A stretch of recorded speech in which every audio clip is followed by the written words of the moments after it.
Hello बच्चों, कैसे हैं आप सब। आई होप आप सभी लोग घर पे सुरक्षित होंगे। तो आज मैं आपके लिए लेकर आया हूँ क्लास 9th का chapter number 4 linear equation in 2 variables. चलिए ठीक है, देखते हैं हम इस चैप्टर में आज हम क्या सीखने वाले हैं। क्या है, आज हम इसकी इंट्रोडक्शन वीडियो देखेंगे।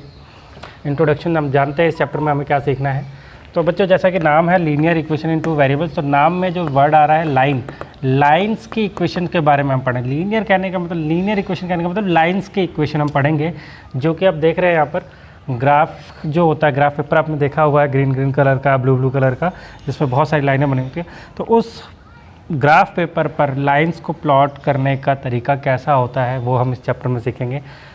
लाइन्स की इक्वेशन कैसी होती है ये हम जानेंगे। 2 वेरिएबल्स मतलब कहने का, यहाँ पर 2 वेरिएबल यूज़ होंगे, x और y, p एंड q, इस तरह से 2 वेरिएबल यहाँ पर यूज़ हो सकते हैं। उन वेरिएबल्स के साथ कुछ कांस्टेंट भी होते हैं, ठीक है। तो देखते हैं कि standard form of linear equation, LE जो मैंने यहाँ पर लिखा है, इसका मतलब है लीनियर इक्वेशन। स्टैंडर्ड फॉर्म जो लीनियर इक्वेशन की होती है वो ऐसे होती है, ax + by + c = में 0। ये आपके स्टैंडर्ड फॉर्म है, जिसमें x और y ये आपके क्या है, वेरिएबल्स हैं, और a b c क्या है, where a b c are real numbers हो सकते हैं, बोल सकते हैं इनको, कांस्टेंट वैल्यूज़ भी बोल सकते हैं इनको, और a और b को हम ये भी बोल सकते हैं coefficient of x and y, ठीक है। इस चैप्टर में बेटा आप सभी को वर्ड प्रॉब्लम्स मिलेंगी, जिसको आपको पहले लीनियर इक्वेशन में चेंज करना होगा, उसके बाद इसे सॉल्व भी करना होगा, ठीक है। इसमें किस तरह से क्वेश्चन आते हैं, जैसे ग्राफ भी अगर आपको बनाना है तो किस तरह से, जैसे मैंने यहाँ पर एक इक्वेशन ली है x + 2y + 1, जो कि स्टैंडर्ड फॉर्म में है, एक लीनियर इक्वेशन है जिसमें 2 वेरिएबल्स हैं आपके, बाकी जो वैल्यूज़ हैं वो कांस्टेंट है, ठीक है। तो इस इक्वेशन से जो आपके सामने दी हुई है, इस इक्वेशन से सबसे पहला जो आपको काम करना होगा, किसी एक वेरिएबल को अलग करना होगा। मतलब एक वेरिएबल को इक्वल टू के दूसरी तरफ और बाकी सारी चीज़ें एक तरफ हो जानी चाहिए। वेरिएबल को ही अलग कर देना, उसकी कांस्टेंट वैल्यूज़ के साथ अलग कर देना, मतलब कांस्टेंट वैल्यू भी हटा देनी है उसके पास से। x इक्वल टू, जैसे मैंने यहाँ पर ये प्लस में था 2y, प्लस में 1 था, इन दोनों को उधर ले गया तो क्या हो जाएगा, प्लस का 2y उधर जाएगा तो -2y, प्लस का 1 था उधर जाके -1 हो जाएगा, ठीक। अब ये आपकी जो वैल्यू निकल के आई है x की, x इक्वल टू -2y -1, इसमें हम क्या करेंगे कि ग्राफ पे अगर प्लॉटिंग करनी है तो हमें क्या करना होगा कि y की जगह पर अपनी तरफ से, बच्चों अपनी तरफ से ध्यान से सुनना, अपनी तरफ से आप कोई भी वैल्यू रख सकते हो, कोई भी इंटीजर रख सकते हो वहाँ पर, ठीक है। कोई भी इंटीजर वैल्यू आप यहाँ पर डाल सकते हो, प्लस माइनस प्लस 0 कुछ भी डाल सकते हो। तो y की जगह पर देखो, मैंने यहाँ पर आपको दिखाया है करके कि कैसे हम वैल्यूज़ पुट करेंगे। तो y की जगह पर, किस जगह पर, y की जगह पर, y की जगह पर अगर मैं कोई वैल्यू पुट करूंगा तो x की एक वैल्यू निकल के मेरे पास आएगी। तो मैंने यहाँ पर y की जगह क्या पुट किया, 0। y जहाँ पर वहाँ 0, तो 2 इंटू में y था ना, तो 2 इंटू में 0 हो गया, y की जगह 0 रख दिया, माइनस में क्या था 1। 2 इंटू 0, किसी भी चीज़ को 0 से मल्टीप्लाई करोगे 0 आ जाएगा आपके पास, -1, 0 -1 क्या हो जाएगा, -1। तो x इक्वल टू कितना है, -1। अब यहाँ से आप देख रहे हो, आपने y की वैल्यू 0 पुट करी और x की वैल्यू क्या आई आपके पास निकल के, -1। तो यही एक टेबल बना लेनी है आपको। क्या बनानी है, टेबल बनानी है। टेबल में x और y आपको शो करना होगा इस तरह से, और उसकी 3 वैल्यूज़ आपको पुट करके निकालनी होगी। 3 वैल्यूज़ क्यों बेटा, क्योंकि कई बार होता है कि बच्चे जो है ना 2 वैल्यूज़ निकालते हैं ग्राफ पे प्लॉट करने के लिए, एक यहाँ आई एक यहाँ गई, ऐसे लाइन चली गई उससे, ठीक है। बट कई बार होता है प्लस माइनस की मिस्टेक की वजह से किसी बच्चे की वैल्यू यहाँ आ रही है तो किसी की यहाँ आ जाती है, और इन दैट केस तब वो आंसर गलत होने का चांस ज़्यादा रहता है। जब आपके 3 वैल्यूज़ होंगी और तीनों एक लाइन पर आ गई, मतलब 1 2 3, जैसे ये 3 पॉइंट्स हैं और तीनों एक लाइन पर आ गए ये तीनों पॉइंट्स, तो आपने जो वैल्यूज़ निकाली हैं इसमें वो एकदम करेक्ट होंगे, फिर उसमें कोई गलती की चांस नहीं होगा। तो इसलिए कभी भी मैं ज़्यादातर बच्चों को सजेस्ट करता हूँ कि 2 पॉइंट पे ना सॉल्व करें, क्योंकि बुक में जो आप देखते हैं 2 पॉइंट से कर देते हैं। 2 पॉइंट पे जो करने वाले हैं वो टीचर होते हैं, टीचर्स के पास अच्छा खासा अनुभव होता है, तो वो 2 पॉइंट से भी निकालेंगे तो सही होगा ज़्यादातर। लेकिन बच्चों के लिए मैं कहूँगा कि अगर उनका आंसर गलत ना हो, वो गलती से गलत चीज़ प्लॉट ना कर दे ग्राफ पे, तो उसके लिए आप 3 पॉइंट्स लेंगे। तो यहाँ पर मैंने 1 लिया 0, अगला y की जगह मैंने पुट किया 1, तो 0 लिया था जब, तो आपकी वैल्यू कितनी आई थी x की, -1।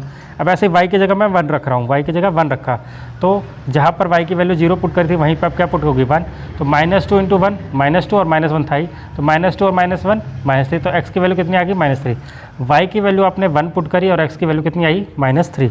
y की वैल्यू 1 पुट करी थी, x की वैल्यू कितनी आई -3 आ गई। ठीक है, एक और वैल्यू इसी तरह से मैंने निकाली है, y की जगह मैंने इस बार रखा है -1, y की जगह क्या रखा है -1, तो x is equal to -2, y की जगह पर -1 पुट किया और -1, -2 इंटू -1 2 आ जाएगा, -1 साइड में था ही तो 2 - 1 आपका 1 आ गया। तो यहाँ पर y की वैल्यू -1 रखी और x की वैल्यू आपके पास कितनी आ गई 1 आ गई, तो ये पुट हो गई। अब आपको क्या करना होगा, इसे ही ग्राफ पे प्लॉट करना होगा, ग्राफ जो आपने बनाया है उस पर इसको प्लॉट करना होगा। तो ये इस तरह से आपको लाइन की इक्वेशन मिलती है और लाइन ही आपके पास रिजल्ट आता है जब आप इसको प्लॉट करते हैं। तो देखिए प्लॉट करते हैं हम, देखो क्या दिया हुआ है, x का -1 y का 0। प्लॉटिंग आपने 3rd चैप्टर में देखी ली थी कैसे करते हैं कोऑर्डिनेट की।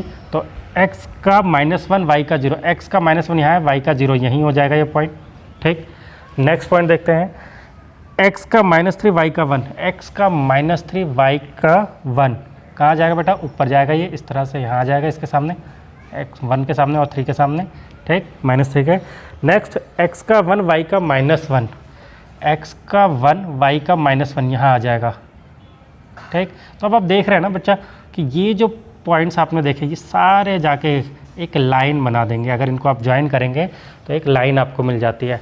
ठीक है, तो आपने देखा कि कैसे ये जो इक्वेशन आपके सामने आई इससे आपको एक लाइन ड्रॉ करने के लिए मिल गई, लाइन मिली जो कि ग्राफ पे आपने प्लॉट करी। ठीक है, तो इसीलिए इस चैप्टर का जो नाम है वो है लीनियर इक्वेशन। ये है कि ये 2 वेरिएबल में है, यहाँ पर 2 वेरिएबल से आपको एक प्रॉपर अलग अलग वैल्यूज़ निकाल के उसकी एक पूरी लाइन मिल सकती है। 1 वेरिएबल में बच्चा एक लाइन नहीं मिलती, एक पॉइंट होता है जिससे बहुत सारी वैल्यूज़ जा सकती हैं। जैसे x एक 1 वेरिएबल इक्वेशन भी बात करें तो x + 1 भी एक इक्वेशन है। ठीक है, लेकिन यहाँ से x की वैल्यू निकल के आती है -1। अब -1 को प्लॉट करना तो एक लाइन पर आप मतलब शो करोगे ना, उसे नंबर लाइन जैसे आप शो करते हो तो वैसे प्लॉट होगा ये। ठीक है, या उस पॉइंट से आप बहुत सारी लाइन निकाल सकते हो, इतना ही हो सकता है। लेकिन यहाँ पर क्या है, लीनियर इक्वेशन इन 2 वेरिएबल्स, तो 2 वेरिएबल होने की वजह से आपको एक ग्राफ पे प्रॉपर लाइन प्लॉट करने के लिए मिलती है, ये इसलिए इसको लीनियर इक्वेशन कहा जाता है कि लाइन की इक्वेशन है और आपको यहाँ लाइन मिल रही है। बच्चों इस चीज़ का ध्यान रखेंगे कि स्टैंडर्ड फॉर्म लीनियर इक्वेशन का ये होता है, जब भी आपको कोई भी लीनियर इक्वेशन घुमा के इधर उधर दी जाए, इक्वल टू में सी वो रखा जाए, तो आपको पहले इस फॉर्म में ले आना है उसको, तब आप उसकी वैल्यूज़ को पुट करेंगे। जैसा कि मैंने नेक्स्ट क्वेश्चन जो है आपके सामने रखा है, 2x + 3y + 3 = 0, आपको ये इक्वेशन दी गई है। ठीक है, यहाँ पर एक क्वेश्चन है जो आपका एक्सरसाइज 4.1 जो है उसका सेकंड क्वेश्चन है, उसमें दिया गया है कि आपको लीनियर इक्वेशन दी गई है, उसमें a और b और c की वैल्यू फाइंड आउट करिए। तो जबकि आपको पता है कि a b c क्या है, वैल्यूज़ है, कांस्टेंट वैल्यूज़ है, इनको आपको बताना है कि वैल्यू क्या भी। तो मैंने वैसे ही एक आपके सामने यहाँ इक्वेशन रखी है जिससे a b c की वैल्यू बतानी है।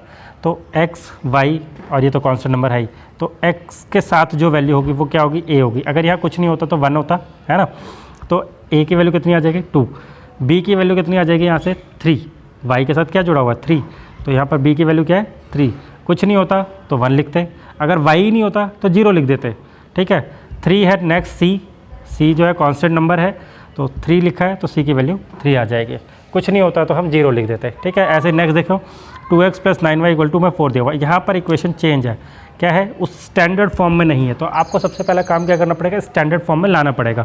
तो जो प्लस का 4 है इसको इधर ले आओगे, इक्वल टू में 0 होना चाहिए, स्टैंडर्ड फॉर्म में लाते टाइम पे इक्वल टू में 0 आ जाना चाहिए। ठीक है, तो आपने यहाँ पर स्टैंडर्ड फॉर्म में लाया, प्लस का 4 था इधर लाया तो माइनस हो गया। ठीक है, अब यहाँ से a b c की वैल्यू निकाले, तो a की वैल्यू कितनी है 2 लिख दी, b की वैल्यू कितनी है 9 लिख दिया, c की वैल्यू देखो साइन के साथ लिखा जाएगा बेटा, यहाँ सब प्लस में थे इसलिए प्लस में सारी वैल्यूज़ हैं, बट यहाँ पर c की वैल्यूज़ माइनस में 4 है तो हम ये -4 लिखेंगे।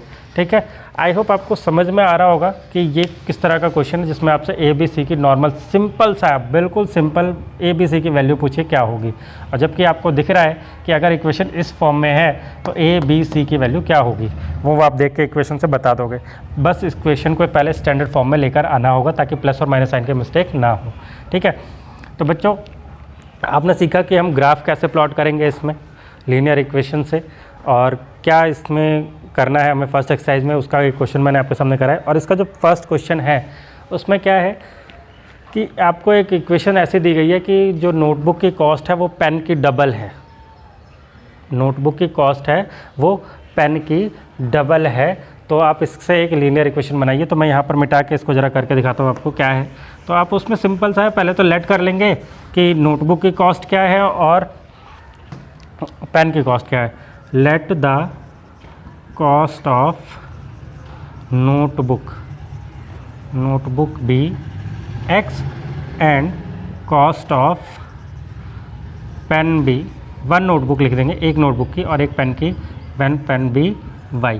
अब अकॉर्डिंग टू कंडीशन या अकॉर्डिंग टू क्वेश्चन, अगर आप क्वेश्चन बात करेंगे, अकॉर्डिंग टू क्वेश्चन क्या कह रहा है कि जो नोटबुक की कॉस्ट है वो पेन की डबल है, तो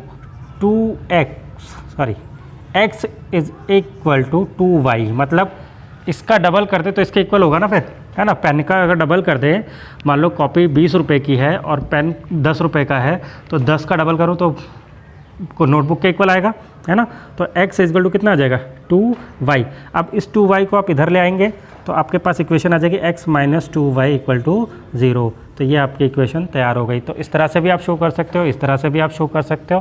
तो ये आपका क्वेश्चन नंबर फर्स्ट है एक्सरसाइज 4.1 का, जिसमें आपसे ये पूछा गया है। और सेकंड क्वेश्चन आपका ये है कि ए बी और सी की वैल्यूज़ बताइए। आपको इक्वेशन दी गई है, पहले उनको स्टैंडर्ड फॉर्म में लेकर आइएगा और उसमें से ए बी सी की वैल्यू बताइएगा। आई होप आपको समझ में आ गया होगा जो अभी तक मैंने आपको बताया। तो आप लोग आज फर्स्ट एक्सरसाइज करके रख लेंगे। नेक्स्ट वीडियो में हम मिलते हैं नेक्स्ट एक्सरसाइज के साथ, ठीक है। चलिए।